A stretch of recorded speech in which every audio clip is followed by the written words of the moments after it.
നമസ്കാരം. ഇന്ന് വൈകുന്നേരം 5 മണിയോടുകൂടി കൊച്ചിയിലെ ലേക്ക് ഷോർ ആശുപത്രിയിൽ അന്തരിച്ച മുൻ മന്ത്രിയും കേരള കോൺഗ്രസ് ചെയർമാനുമായ കെ.എം. മാണിയുടെ മൃതദേഹം വ്യാഴാഴ്ച പാലാ കത്തീഡ്രൽ പള്ളിയിലായിരിക്കും സംസ്കരിക്കുക.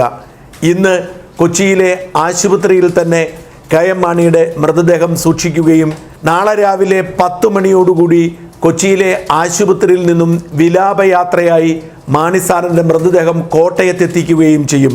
കോട്ടയത്തെ കേരള കോൺഗ്രസ് ഓഫീസിൽ, സംസ്ഥാന കമ്മിറ്റി ഓഫീസിൽ പൊതുദർശനത്തിന് വെച്ച ശേഷം കോട്ടയം തിരുനക്കര മൈതാനിയിലേക്ക് മൃതദേഹം പൊതുദർശനത്തിനായി കൊണ്ടുപോകും. കോട്ടയം തിരുനക്കര മൈതാനിയിൽ തടിച്ചുകൂടുന്ന ആയിരക്കണക്കിന് കെ.എം. മാണിയുടെ ആരാധകർക്ക് വേണ്ടി വൈകുന്നേരം വരെ മൃതദേഹം അവിടെ തന്നെ സൂക്ഷിക്കും. വൈകുന്നേരം മൃതദേഹം വിലാപയാത്രയായി പാലായിലെ വീട്ടിലേക്ക് കൊണ്ടുപോകും. പാലായിലെ വീട്ടിൽ അന്ത്യാഞ്ജലി അർപ്പിച്ച ശേഷം വ്യാഴാഴ്ച രാവിലെ 11 മണിയോടുകൂടി മൃതദേഹം സംസ്കാരത്തിന് വേണ്ടി പാലാ കത്തീഡ്രലിലേക്ക് കൊണ്ടുപോകും. പാലാ രൂപതാധ്യക്ഷൻ മാർ ജോസഫ് കല്ലറങ്ങാട്ടെ, സഹ മെത്രാൻ മാർ ജേക്കബ് മുരിക്കൻ എന്നിവരുടെ മുഖ്യ കാർമ്മികത്വത്തിൽ നടക്കുന്ന സംസ്കാര ചടങ്ങുകളിലേക്ക് കേരളത്തിലെ കത്തോലിക്ക സഭയിലെ മിക്ക മെത്രാന്മാരും എത്തിച്ചേരുമെന്നാണ് കണക്കാക്കപ്പെടുന്നത്. മുഖ്യമന്ത്രി പിണറായി വിജയൻ, പ്രതിപക്ഷ നേതാവ് രമേശ് ചെന്നിത്തല, മുൻ മുഖ്യമന്ത്രി ഉമ്മൻചാണ്ടി അടക്കം കേരളത്തിലെ മിക്ക രാഷ്ട്രീയ നേതാക്കന്മാരും നാളെ കോട്ടയത്തും പാലായിലുമായി എത്തിച്ചേരുമെന്നാണ് കണക്കാക്കപ്പെടുന്നത്. മാണി സാറിൻ്റെ മരണവാർത്ത അറിഞ്ഞ് ആയിരക്കണക്കിന് ആളുകളാണ് ലേക്ക് ഷോർ ആശുപത്രിയിലേക്ക് പ്രവഹിക്കുന്നത്.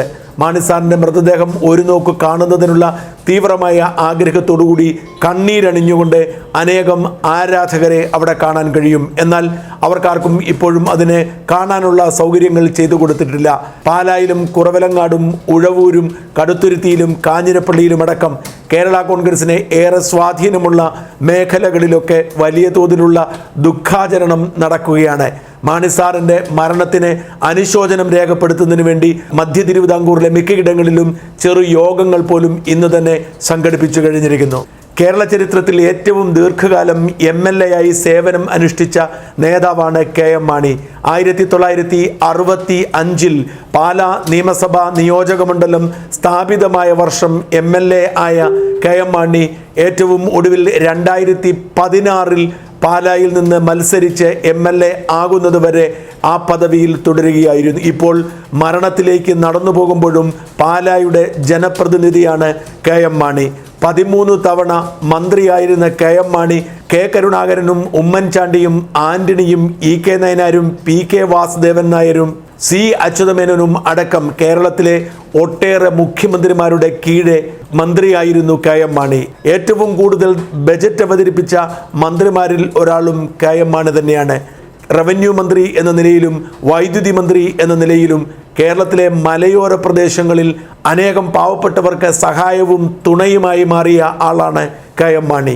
രാഷ്ട്രപതിയായിരുന്ന KR നാരായണൻ പോലും മാണി സാർ എന്ന് വിളിച്ച് ആദരിച്ചിരുന്ന കെ.എം. മാണി വിട പറഞ്ഞതോടുകൂടി അസ്തമിച്ചത് ഒരു യുഗം തന്നെയാണ്. മധ്യ തിരുവിതാംകൂറിലെ രാഷ്ട്രീയത്തിലെ ഭീഷ്മാചാര്യനും അതികായനുമായിരുന്ന കെ.എം. മാണിയുടെ മരണത്തിൽ ഒരുപോലെ വേദനിക്കുകയാണ് കേരളീയ സമൂഹം.